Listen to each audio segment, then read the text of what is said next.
Good morning, everybody, and welcome to Business Chat with me, Glenys Chatterley from Effective Business Network, which, as you already know, everybody calls EBN. Today, I've got the mighty Matt Baldock from Charles David Casson. Is it estates at the end? I always put estates at the end. Yeah, Charles David Casson, estate agents. If we There want you go. sales and lettings. Yeah, estates always sound like you might be dealing with dead people and their wills. But anyway, back to the thing. So as you can tell, me and Matt know each other quite well, so we may just break off and start chatting about anything else. Even this is called Business Chat. So Matt, tell us a little bit about your business and what you do and all of that stuff. Okay, so yeah, as mentioned, so we're an estate agents. We're residential sales and lettings predominantly.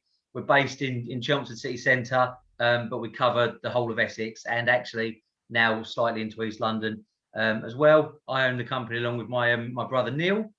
The company's actually been going for 10 years this year. Oh, well done. That's fantastic. And you both look so young still. Well, I do. He doesn't. Yeah, yeah, he's had a fuller life, perhaps. Yeah. But he's not here to exactly. It, so we'll just talk about him in a negative way slightly. So what is it about what is it about estate agency that got you doing estate agency, and why are you doing that rather than something else? Okay, so I fell into it by accident, which a lot of people do. It's a strange thing. I was meant to be a solicitor. I went to university to get a law degree. But the long story short is I left my last exam to go to a barbecue, because anyone that knows me knows I really like barbecues. Exam, food, yeah. I was in a tax exam. All my friends were at my house having a barbecue, and I just thought that seems more fun. So, how it went. So I came back to Chelmsford. Didn't really know what to do. Kept walking up and down Duke Street where most of the agents are, and there was a guy sitting in the front window of this big corporate agent in a really nice suit, reading a copy of The Sun. I thought, strange. A couple of days later, we'll pass same fella reading the paper again. And I just thought, look, if this guy's making money sitting there reading the paper, if you do some work, you must be able to. So put on a suit, I think my printer broke, so I could only have 5 CVs. So I randomly chose 5 different estate agents. Thankfully, one of them had an office junior position, took me on board, and it went from there. And the thing that's kind of kept me going, what I quickly worked out is estate agency isn't about property, it's about people. So I always say to everybody, if they say to me, oh, I love houses, I love properties, become an architect. If you love money, go and work the stock markets. But if you want to actually help people, then there is no better job than this. Because I meet people in some of the best times of their lives, when they've got job promotions, they're having babies, they're moving up, and I meet them in some of the saddest times of their life, and I get to help them with that. So that's why I love what I do. Fantastic. And what was it about the law that you thought might be of interest? What sort of lawyer would you have been? Like what sort were you interested in? I don't mean will you be a dodgy one. I mean, No, I don't know. It was a new thing that came out when I was at secondary school. So we did a GCSE in it, and I got like an A star at that. Then we did an A level, and I got an A. And I just seem to have a natural thing for it. I don't have a photographic memory by any means, but when I meet somebody, I can remember them and a couple of points. And in law, that's what it was. You had to remember the case, or the name of the case, and 3 key points. Yeah. And I just found it interesting. I've got quite I like puzzles and that kind of stuff, and I just used to like the way it kind of worked, trying to catch people out and technicalities and all that kind of stuff. But then it's 3 hard years, and then it would be another 2 years of training, and eventually I thought I want to work, So now all my friends that are solicitors, obviously earning fortunes, I'm thinking maybe I should have stuck at it, but there you go. No, you wouldn't have had the life you've had, really. Yeah. And that barbecue, was it worth it? Is the question I would ask. Yeah, listen, for me personally, university is about life experience more than the qualification. And I've got some of my best friends from it. I wouldn't change it, but maybe that's a different discussion. I'm not a big believer you have to carry on in further education to do well in life. No, I think I'm always interested in what their experience is as opposed to what the bits of paper say. Well, my brother, he dropped out of 2 colleges, so didn't even get his A levels. I went to uni, and if you look, we both own the company together. So you can both routes and end up in the same place. Yeah. So tell me, if I was looking to rent or sell or buy or whatever, a property, what would be your top 3 tips? Depending on which you were looking to do, really. So if you're looking to sell a property, I think it's important to do your own research into the market anyway. And if you're looking to sell, you have to look from a buyer's perspective. You know, look, we all want to be told we've got the best house in the street. We all want to be told our house is worth £1 million, but have a look from a buyer's perspective and think, would I pay that much? You know, for the property. Have a look at the kind of properties the estate agents are marketing. Are they similar to what you've got? And the presentation, the way they present them. You know, there's a lot of choice out there in the estate agency world, especially in Chelmsford. There's over 60 estate agents. So you should hopefully find one that suits you, because you have to be with that estate agent for months. It's not a case of just selling it. Then you know, you're going to be with them for the best part of 6 months. So you have to actually have a relationship with them. Yeah. I think when I moved into this house over 30 years ago, and it exactly is not what we wanted. I mean, it wasn't where we wanted or what we wanted, but we walked in and went, oh, this is nice. Yeah. This is, and then the other side of that is we had a thing where, because my working life was more flexible, I would go and look at some without my beloved, and he would then, I'd give him a short list and we would go and we saw some nightmares. I had one, I'm quite short, as everybody who knows me knows, I'm under 5 foot.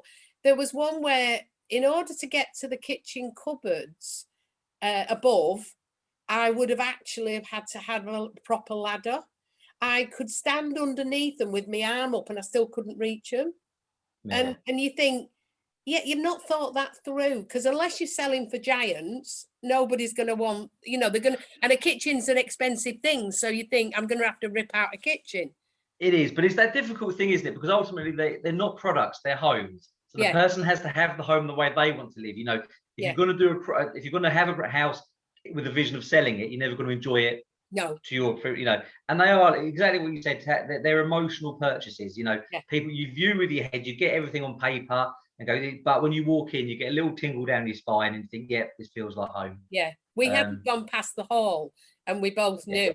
And it, again, just having said that about height, the kitchen was all a bit raised up, so it was really difficult. But the eye level grill, I actually bought a little trampoline because I couldn't reach it. So if I was doing something on the eye level grill, I would go on the tramp, which just shows you. Yeah, and you just go chops, done, toast, done, you know. But it was that didn't fit, but we still bought, and we've sort of redesigned the place, but we've designed it. We saw that we loved it. It's really common, you know, when people give us a list of on paper what they want, and what they end up buying is usually very, very different. Yeah. And that's why it's our job to keep communicating, keep talking to them. Yeah. You know, if someone says, oh, I want a 3-bed house in Springfield, for argument's sake, and we never phone them because we don't have one, we'll end up finding they've bought a 2-bedroom house in Gallywood, because what people think they want and what they buy are very different. Absolutely. So what advice would you give to somebody starting their own business? Just do it. Yeah, just get on with it. I just think that the main reason people don't do most things in life is fear of being criticized by others. Right, so people generally aren't scared about losing money because they'll make more money. They're scared that their mum's going to say, oh, or their best mate's going to say, oh, that, you know, you failed. People are scared of failure because of what other people are going to think. But my view is, well, you tried it, right? So if you don't try, you'll never know. And it's that stage of what's going to be worse. It's going to be you try something that doesn't work out, or when you're of a certain age, you're looking back in your life, you're thinking, I really wish I'd given that a go. And that's the key. You know, there's all technical advice. You know, get a good accountant. You know, what's your money? But the real thing is just if you go for it. But it has to be something you love. Yes, and otherwise it's just a job. Work, isn't it? It's hard graft to set up a business and to run one. It's really it's really tough, but that's why you have to love it, because if otherwise, as I say, it just becomes a job. So if you're going to go to work every day and do something you don't like, you might as well get someone else to pay you. But doing something you kind of, you know, you love, and being the master of your own destiny. There's where you have real bad lows, but when you have the highs, there's nothing like it. And it's the thing that, you know, it's the thing that keeps you awake at night is the excitement and the fear. That's sort of what happens. I just think that my advice always is to people, if you can't afford to take the money you're putting in and throw it out the window, don't do it, because you may well end up with no money. That money may be gone and you can't afford that. So it's that thing about starting small and growing, or maybe, I don't know, everybody's different. But I can remember when I first started buying what I think of now as vanity stuff that I didn't 100%. need. I spent money on stuff I didn't need and I could have lived without. And if I'd have been doing networking from day one, which was probably about 6 months in before I did, people would have said, don't bother, don't buy that, you don't need that. Yeah, no, 100% ego. And again, because sometimes when you want to portray that you're successful and you want to show, we had at a stage, we had 4 offices, and we just didn't need them. They were kind of costing money. But you want to be the same, keep up with everybody else. But you've also reminded me, my main top tip is go networking. Yeah. There you go. Thank you. Yeah. I genuinely wish we were one of the first estate agents in Chelmsford to do the networking thing. My brother did one, and thankfully I found yourself an EBN. And we do really, really well out of it now. And yeah, as with anything, I wish we'd started it kind of years beforehand. Yeah. It's the best source, not just it's the best source of new business, but I've got some of my best friends out of it. And also what I call my kind of advisory circle. So if I need help, I need advice, even yourself, you can go to people and ask questions, and networking does that. You build a nice little circle around you. Yeah. And I think also that you just get those people that you can ring up and go to, because it's all going not quite as you planned it. And I think people don't realize that's you get so much more from networking than work. But yeah, your networks get work, but you get other stuff and you don't even think about it. And it's like, I was talking to somebody, one of our EBNers, who doesn't do law, okay? And I was talking to him and I said that we had some people from Glasgow who were interested in opening a group there. And he said, make sure you put on your terms and conditions that you're bound by English law. It's based on English law. There's a wording for it.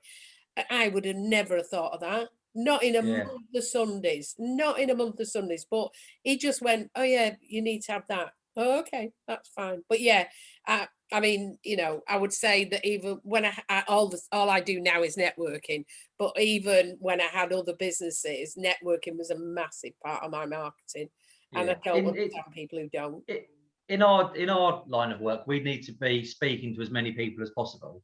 Yeah. And so we try and position ourselves as the go. So anybody who needs anything, the other day someone needed a TV aerial, so they messaged me. I like to be that if anyone needs anything, almost the yellow pages, they come to me. Because if they're coming to me and I'm helping them, then I'm still in their minds when it's going to come to them selling a house.